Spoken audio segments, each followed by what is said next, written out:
तो my dear students, आज की क्लास में मैं आपको बताने वाला हूं proof of converse of basic proportionality theorem.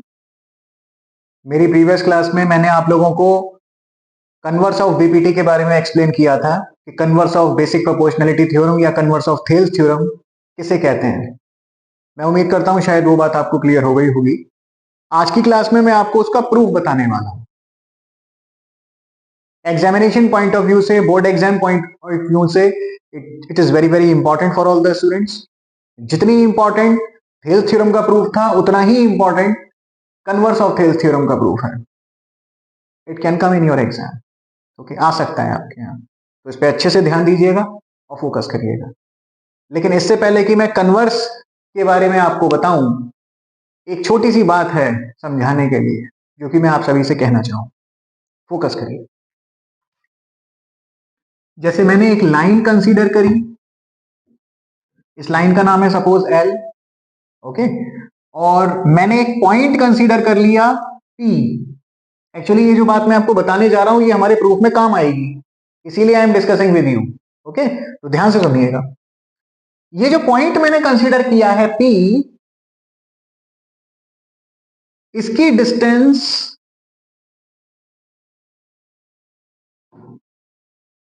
इस लाइन से कुछ ना कुछ तो रही होगी। सपोज इस पॉइंट का नाम है क्यू। सपोज मैं आपसे कहता हूं कि इसकी जो डिस्टेंस है, suppose it is 6 centimetre. Suppose, ठीक है। अगर मैं इस पॉइंट के अलावा दूसरा कोई पॉइंट लेता हूं, सपोज इसके बराबर में मैंने यहां लिख लिया एक पॉइंट और इसका नाम है आर, और मैं देखना चाहता हूं कि आर की डिस्टेंस इस लाइन से, क्यू पॉइंट से कैसी होगी। मतलब पहले मैंने पी का डिस्टेंस क्यू से निकाला, सपोज वो 6 आया। अब मैं आपसे कहता हूं दूसरा कोई एक पॉइंट है आर, मैं उसका भी डिस्टेंस क्यू से निकालना चाहता हूं। तो आप जरा ये गैस करो कि आर का जो डिस्टेंस होगा, क्या ये भी 6 होगा? कभी नहीं होगा। अगर इसका डिस्टेंस 6 है पी का, और हम आर का डिस्टेंस निकाल रहे हैं क्यू से, यानी पी का डिस्टेंस क्यू से अगर 6 है तो आर का डिस्टेंस क्यू से 6 कभी भी नहीं हो सकता। चाहे थोड़ा सा फ्लक्चुएशन आए, लेकिन आएगा जरूर। चाहे वो 6.1 हो या 7 हो या 6.9 हो, बट 6 नहीं होगा एग्जैक्ट। ठीक है ना। ये तो दो अलग अलग बातें थी कि पी क्यू का डिस्टेंस अलग है और आर क्यू का डिस्टेंस अलग है। अब कोई व्यक्ति मुझसे आके ये कहता है बाई चांस कि सर आर क्यू का और पी क्यू का दोनों का डिस्टेंस सेम है।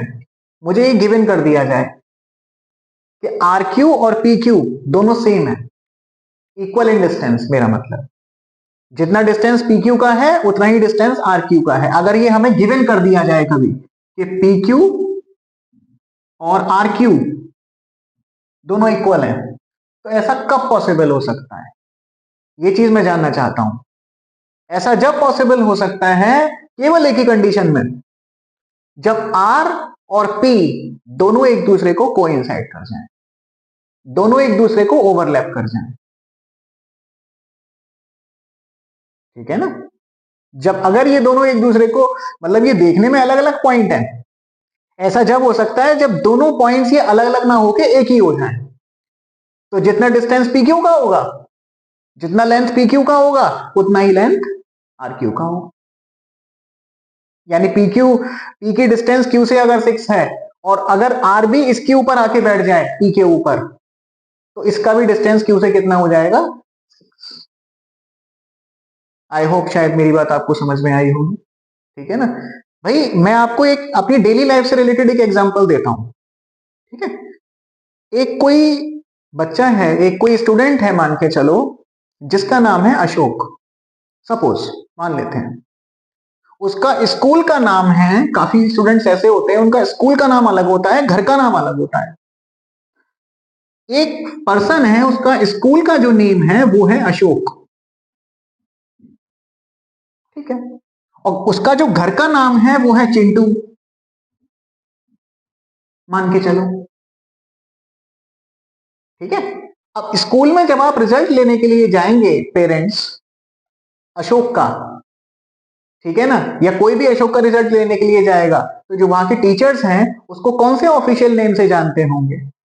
अशोक के नाम से जानते हैं। तो वो आपको बताएंगे कि अशोक के सपोज 90% मार्क्स आए, सपोज, या जो भी आए हैं, तो स्कूल के लिए तो वो स्टूडेंट अशोक हो गया, लेकिन अपनी फैमिली में उसको जो बोला जाता है वो चिंटू के नाम से बोला जाता है। तो फैमिली मेंबर्स के लिए चिंटू के मार्क्स 90% होने चाहिए। फैमिली जानती है कि चिंटू, और स्कूल जानता है अशोक। फैमिली अशोक और चिंटू दोनों जानते हैं। अब अगर मान के चलो कोई बाहर का व्यक्ति आता है और वो इन दो बातों को देखे, तो वो तो इनको अलग अलग ही समझेगा ना, कि अशोक एक अलग व्यक्ति है, चिंटू एक अलग व्यक्ति है। कोई एक ऐसा थर्ड पर्सन आए जो ना फैमिली से बिलोंग करता ना स्कूल से बिलोंग करता, तो उसके लिए तो ये दोनों अलग अलग व्यक्ति हो गए ना। बल्कि सच्चाई क्या है? सच्चाई ये है कि अशोक और चिंटू दोनों एक ही हैं। तो उसी तरीके से ये जो पी और आर पॉइंट आप देख रहे हो, पी का डिस्टेंस क्यू से 6 है और आर का डिस्टेंस भी क्यू से 6 है। तो ये दोनों पॉइंट अलग अलग हैं, ठीक है, लेकिन ये दोनों अगर इक्वल हो जाते हैं, पी क्यू और आर क्यू, तो ये जब हो सकता है जब ये दोनों अलग अलग ना होके हमारे लिए ये अलग अलग पॉइंट हैं, बट सच्चाई ये है कि ये दोनों पॉइंट अगर एक ही हो जाएं, जस्ट लाइक अशोक और चिंटू, ठीक है, तो उस केस में ये इक्वल हो जाएगा।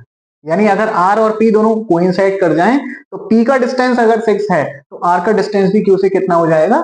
6। मैं इसको लाइव आपको समझाऊंगा अपनी थ्योरम के प्रूफ में, तब आप मेरी बात को ज्यादा बेहतर समझ पाओगे। आइए चलिए, now let us continue with the proof of Thales theorem. Let us continue please. आइए,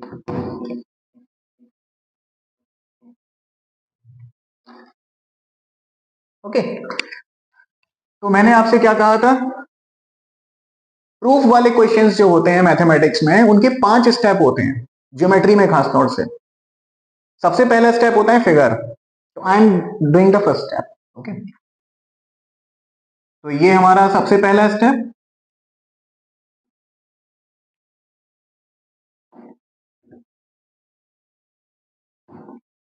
इस ट्राइंगल का नाम है सपोज एबीसी, ओके, और इसमें हमको एक कोई लाइन सेगमेंट दिया हुआ है या लाइन दी हुई है, उससे कोई फर्क नहीं पड़ता। सपोज इसका नाम है डीई, ठीक है।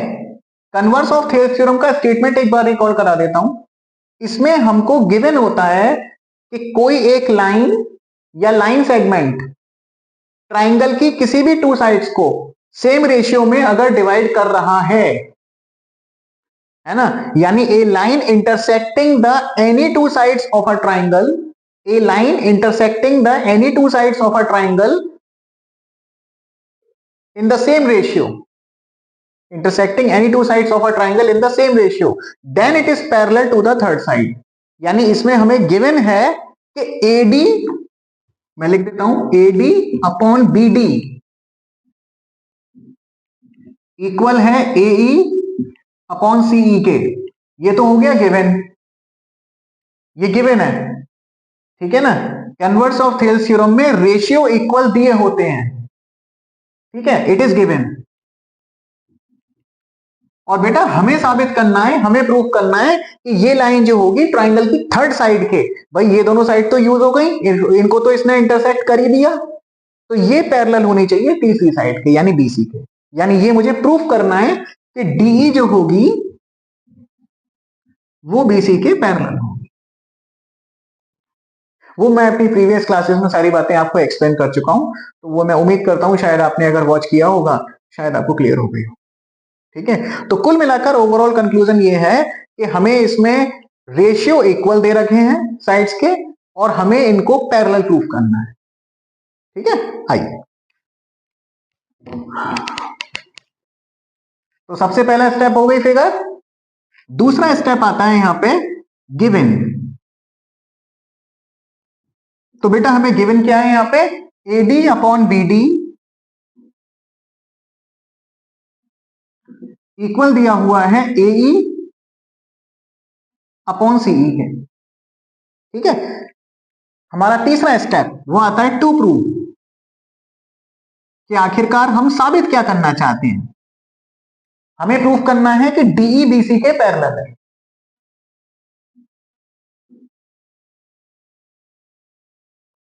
ठीक है, वैसे और फोर्थ स्टेप पे आता था इसमें कंस्ट्रक्शन। ठीक है, कंस्ट्रक्शन आता है, बट मैं इसका जो कंस्ट्रक्शन है आपको प्रूफ में ही लिखवा दूंगा, क्योंकि मालूम है इस थ्योरम का जो प्रूफ है ना वो थ्योरेटिकल है, उसमें कैलकुलेशंस इतनी नहीं है, थ्योरी थोड़ी सी है। थ्योरी का मतलब हमें अपनी बात को एक्सप्लेन करना पड़ेगा, समझाना पड़ेगा कि आखिरकार हम कहना क्या चाहते हैं। ठीक है ना, तो लेट अस कंटिन्यू। एक मेथड होता है मैथमेटिक्स में, बड़ा ही अजीब सा, हंसी आती है कभी सुन के। इस मेथड का नाम होता है कॉन्ट्राडिक्शन मेथड।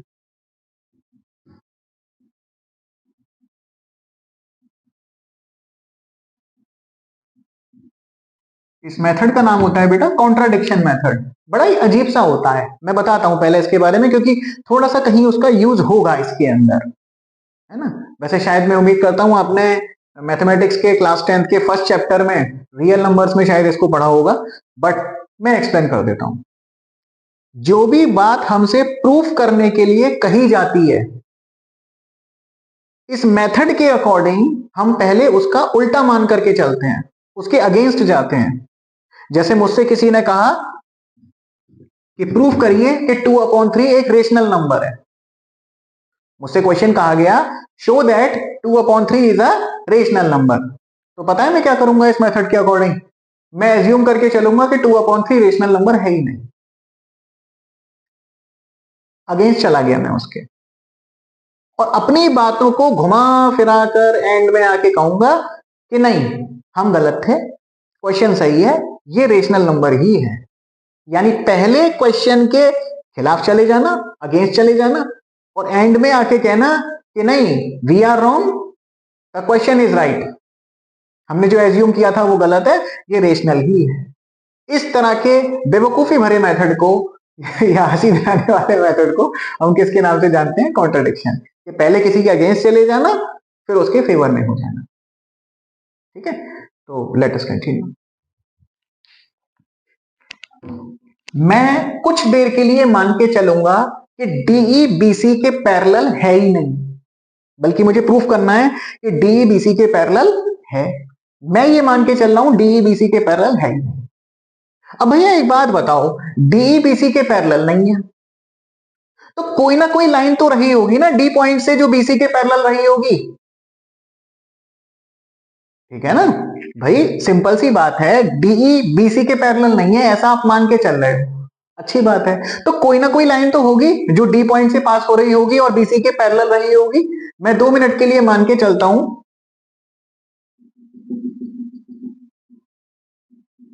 ये पॉइंट है ई डैश। ओके, डैश डैश हमेशा ऊपर लगाते, अगर आप इसको डैश को नीचे लगाओगे तो ये E1 हो जाएगा, डैश ऊपर लगाया जाता है। तो मैं मान के चलता हूं डीई बीसी के पैरेलल नहीं है, then there must be any other line, कोई ना कोई लाइन तो रही होगी जो बीसी के पैरेलल होगी। तो मैं मान के चलता हूं सपोज डीई डैश है जो बीसी के पैरेलल। अब मैं जानता हूं आपके मन में ये सवाल आ रहा होगा कि सर ये कैसे, मतलब ये तो दिखाई नहीं दे रही कि पैरेलल है। एज्यूम में कुछ भी हो सकता है, मैथमेटिक्स है बेटा ये, आप किसी को भी कुछ भी एज्यूम कर सकते हैं चीजों को। ठीक है, क्योंकि सिंपल सी बात है, अगर ये पैरेलल नहीं है तो कुछ ना कुछ तो रहा होगा। तो मान के चलते हैं सपोज ये पैरेलल है, बाकी कैलकुलेशन होगी तो देखेंगे। तो इस थ्योरेटिकल वाली बात को मैं प्रूफ में ही लिखवाना चाहता हूं। तो कंस्ट्रक्शन हालांकि हमें यहां लिखना था, लेकिन क्योंकि ये प्रूफ थोड़ा थ्योरेटिकल है, एक्सप्लेनेशन है इसके अंदर, तो मैं इसको यहां लिख रहा हूं। कंस्ट्रक्शन को प्रूफ में इंक्लूड कर लेंगे, कोई दिक्कत नहीं है। तो कंस्ट्रक्शन हम अलग से नहीं लिख रहे, हम यहां सीधे लिखेंगे प्रूफ। ओके, और इस बात को प्रूफ में मेंशन करेंगे। तो मैं यहां मेंशन करूंगा कि let DE not parallel to BC. ठीक है ना, या फिर आप इसको थ्योरी में भी लिख सकते थे, आप इसको ऐसे भी कह सकते थे, let DE be not parallel to BC, ऐसे भी लिख सकते थे, और पैरेलल का साइन बना के कट भी कर सकते थे। आपके ऊपर है, आपकी अपनी मर्जी है, दोनों सही है, कोई दिक्कत नहीं, ठीक है। अगर डी बीसी के पैरेलल नहीं है तो ये बात हमें यहां मेंशन करनी पड़ेगी, then there must B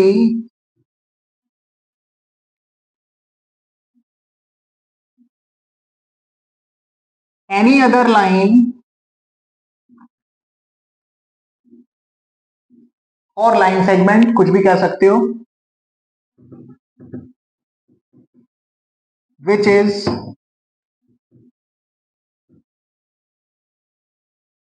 parallel to BC,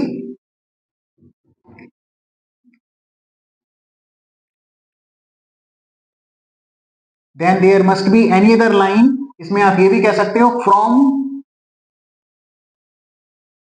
point D which is parallel to BC, ठीक है ना। मतलब अगर D BC के पैरेलल नहीं है तो D पॉइंट से कोई दूसरी लाइन होनी चाहिए जो कि BC के पैरेलल होगी।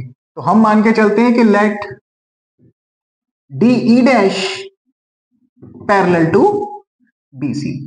बेटा जब हम कुछ एज्यूम करते हैं तो ब्रैकेट में से लिख देते हैं। से का मतलब उसमें हमें ज्यादा थ्योरी नहीं लिखनी पड़ती।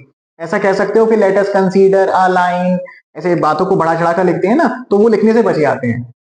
थोड़ा शॉर्ट तरीका हल्का सा कह सकते हो। तो अगर आप ऐसे लिख देते हो कि let D dash is parallel to BC, तो से का मतलब हमने एज्यूम कर लिया, ऐसा कह सकते हैं, ठीक है। अब जरा बातों को ध्यान से सुनो, सारी बातें कैसे कोरिलेटेड होती हैं। ट्राइंगल एबीसी में अगर मैं आपसे कहूं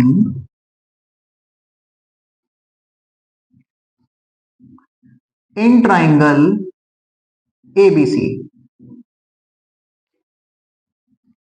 भाई आपने एजम्पशन किया है, आपने कंस्ट्रक्शन किया है कि डीई डैश बीसी के पैरेलल है, ठीक है। तो क्योंकि डीई डैश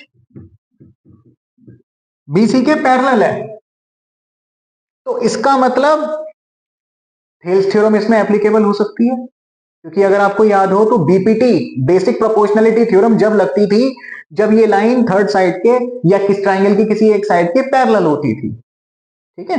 तो अगर डीई डैश बीसी के पैरेलल है तो क्या आप मुझे बता सकते हैं कि थेल्स थ्योरम हम लोग इसमें कैसे अप्लाई करेंगे या बीपीटी कैसे अप्लाई करेंगे।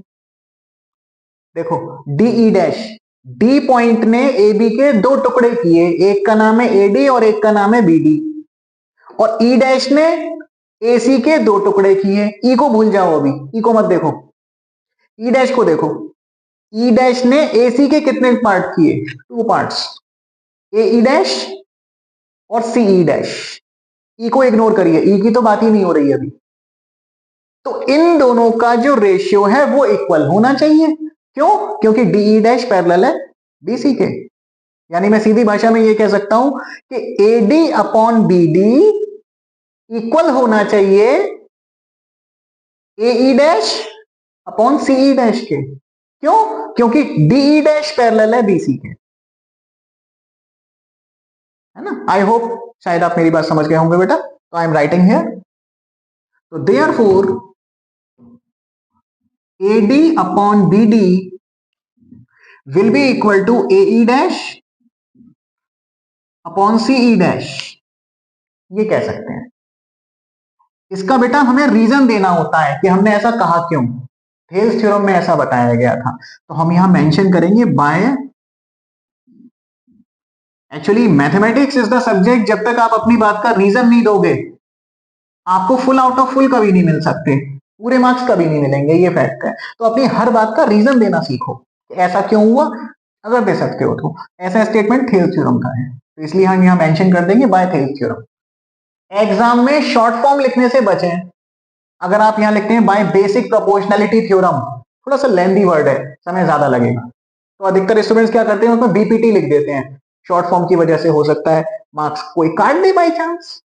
तो बेटर है आप शॉर्ट फॉर्म मत लिखिए, थेल्स थ्योरम लिख दीजिए। बीपीटी का दूसरा नाम थेल्स थ्योरम भी है, तो उसमें मार्क्स भी सिक्योर रहेंगे और you will be safe in exam, आप सेफ रहोगे। ठीक है, सपोज बेटा ये फर्स्ट इक्वेशन हो जाती है। ठीक है, अच्छा एक बात हमें गिवन भी थी क्वेश्चन की तरफ से, मतलब थ्योरम में गिवन थी ये बात, क्या, ये वाली, ये बात भी तो गिवन थी, बट उन्होंने ये भी कहा था कि AD अपॉन BD इक्वल है AE अपॉन CE के। It was given in the question. तो हमने ऐसा क्यों कहा, भाई गिवन है, हम थोड़ी कह रहे हैं, गिवन है ये बात। अब जरा ध्यान से देखो बेटा, ये जो रेशियो है AE dash upon CE dash, ये किसके इक्वल है, AD अपॉन BD के। और सेकंड इक्वेशन में ये जो रेशियो है ये भी किसके इक्वल है, AD अपॉन BD के। अब 2 मिनट के लिए मेरी बात मान के चलो, ये भी AD अपॉन BD के इक्वल और ये भी AD अपॉन BD के इक्वल, यानी अगर मैं AD अपॉन BD को 2 मिनट के लिए 2/3 मान लेता हूं 1% केस में, 2/3, तो ये भी कितना हो जाएगा 2/3 और ये भी कितना हो जाएगा 2/3, तो उसका मतलब दोनों आपस में कैसे हो गए, इक्वल। तो फर्स्ट और सेकंड इक्वेशन से, क्योंकि ये भी AD अपॉन BD के इक्वल है and this is also equal to AD upon BD, दोनों के दोनों AD अपॉन BD के इक्वल है, इसीलिए ये आपस में भी इक्वल हो जाएंगे। ठीक है, तो ये बात हमें कौन सी इक्वेशन से पता चली, from first and second equation.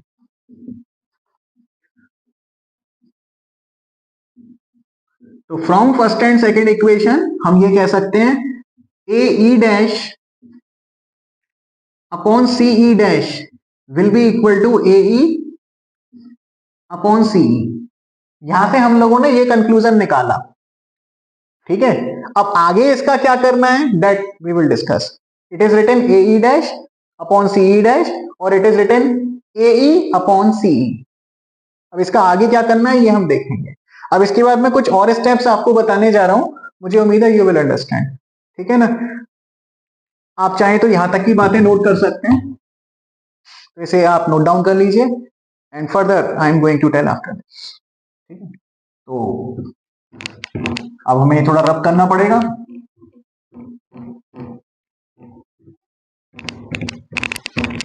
ठीक है, आइए। अच्छा, अब ये दोनों रेशियो इक्वल दिए हुए हैं, यानी इसका मतलब अगर ये वाला रेशियो 1/2 है तो ये वाला रेशियो भी 1/2 होगा। तो शायद आपको पता होगा कि अगर दो रेशियो या दो फ्रैक्शंस आपस में इक्वल हैं तो हम सेम नंबर को दोनों साइड पे अगर ऐड कर दें, जैसे मैंने हाफ के अंदर सपोज 2 ऐड कर दिया, इधर भी मैंने 2 ऐड कर दिया और इधर भी मैंने 2 ऐड कर दिया, तो बेटा ये सॉल्व करके कितना आएगा, इसका एलसीएम 2 है ना, तो ये हो गया।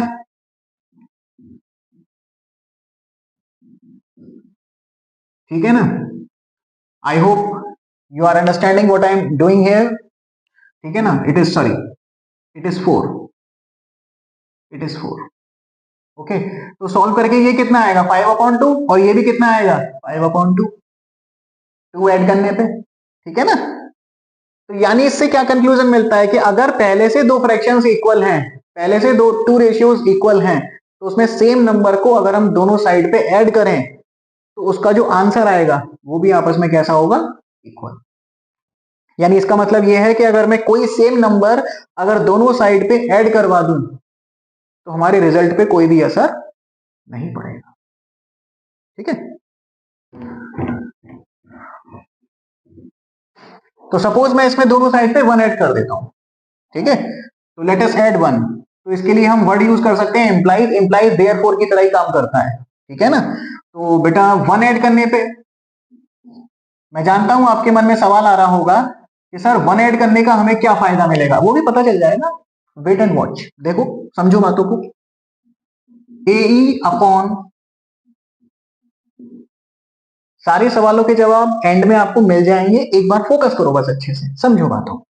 अब इसका बेटा अगर मैं एलसीएम लेके इसको सॉल्व करता हूं तो CE डैश और 1 का एलसीएम CE डैश आएगा।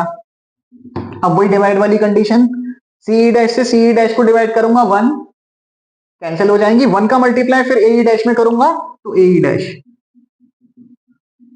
1 का डिवीजन सीई डैश में करूंगा सीई डैश, और सीई डैश का फिर 1 में करूंगा तो सीई डैश। ठीक है, सेम कंडीशन यहां पे, सीई और 1 का एलसीएम, सीई डिवीजन करूंगा 1, सीई का सीई में डिवाइड करेंगे 1, 1 का मल्टीप्लाई एई में करेंगे एई, और 1 का सीई में division CE, CE into 1 CE. अब जरा फिगर से देखो बेटा, एई डैश ये लिखा हुआ है और सीई डैश ये लिखा हुआ है, यानी ये वाला पार्ट एई डैश और सीई डैश, अगर इन दोनों को प्लस कर दिया जाए, यानी ये पार्ट और ये पार्ट पूरा, एडिशन का साइन आ रहा है ना बीच में, तो एसी बनेगा या नहीं बनेगा? तो इसकी जगह हम एसी लिख सकते हैं, एसी अपॉन सीई डैश। मैं उम्मीद करता हूं शायद मेरी बात आपको क्लियर हो गई होगी। और ऐसे ही यहां देखो बेटा, एई प्लस सीई, एई ये गया और सीई ये गया, बीच में कौन सा साइन है? एडिशन का, तो दोनों को एडिशन करूंगा तो ये भी क्या हो जाएगी? एसी, एसी और सी। मैं उम्मीद करता हूं शायद मेरी बात आपको क्लियर हो गई होगी। ठीक है, अच्छा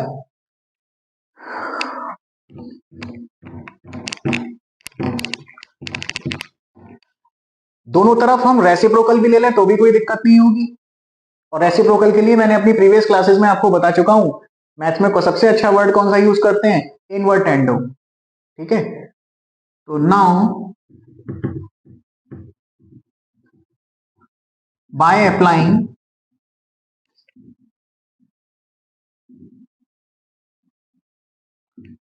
इनवर्टेंडो, ठीक है बेटा, आओ, वी हैव,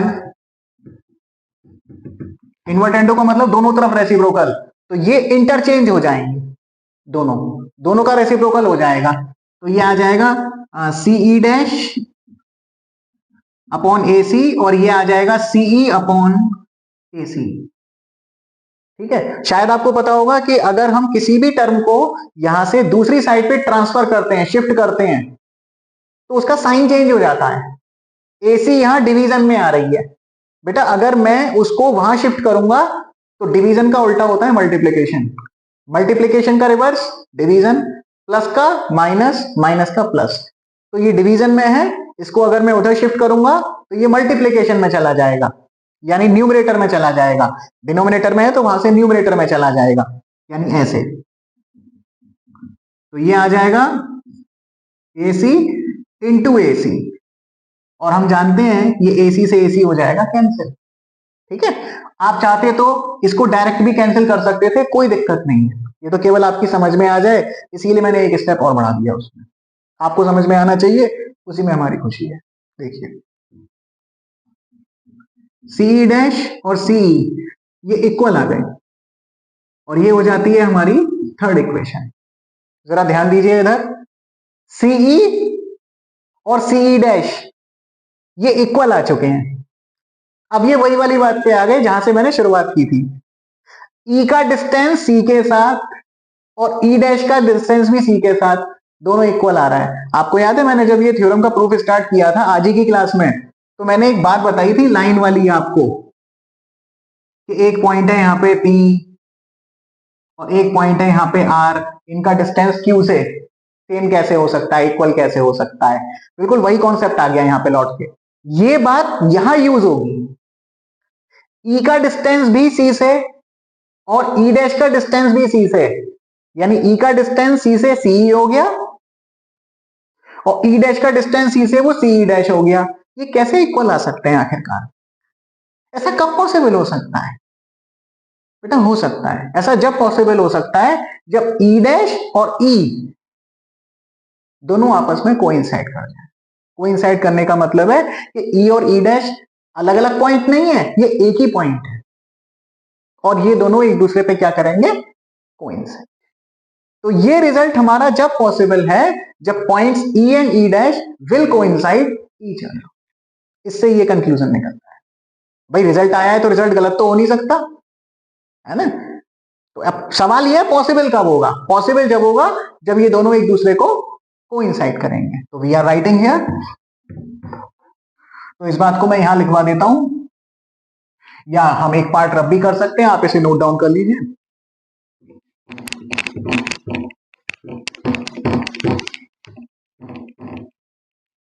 ओके, तो हम यहां ये बात लिखेंगे, this is possible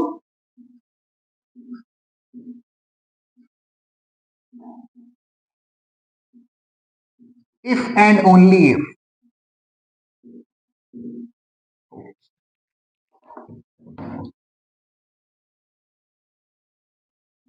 if and only if. अगर आप इतना लंबा चौड़ा नहीं लिखना चाहते तो इसकी एक सिंबल भी होता है मैथमेटिकल, इसका सिंबल होता है बेटा I double F. I double F का मतलब होता है इफ एंड ओनली, सिर्फ और सिर्फ, मतलब ऐसा केवल जब ही पॉसिबल है, सिर्फ और सिर्फ कब, ऐसा कब पॉसिबल है जब सिर्फ और सिर्फ ई और ई डैश क्या कर जाएंगे, coincide, points E and E dash coincides each other। ये लैंग्वेज है जो आपको इसके थ्योरम के प्रूफ में यूज करनी है और लिखनी है, full marks you will get, ठीक है ना। आओ, अच्छा अब सवाल ये आता है कि अगर ई और ई डैश कोइंसाइड कर गए तो इसमें हमारा क्या फायदा, फायदा होगा अगर ई और ई डैश एक ही हैं। मैंने आपको एक एग्जांपल भी दिया था, वो अशोक और चिंटू वाला, वो बाहर के व्यक्ति के लिए दोनों अलग अलग बंदे हैं, बट सच्चाई है कि वो दोनों एक ही हैं।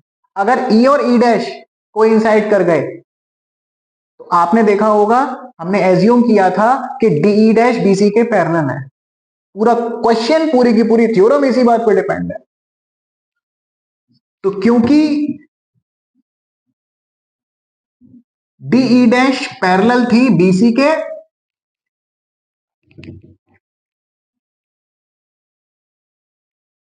जो हमने एज्यूम किया था, इसीलिए डीई भी पैरेलल हो जाएगी बीसी के।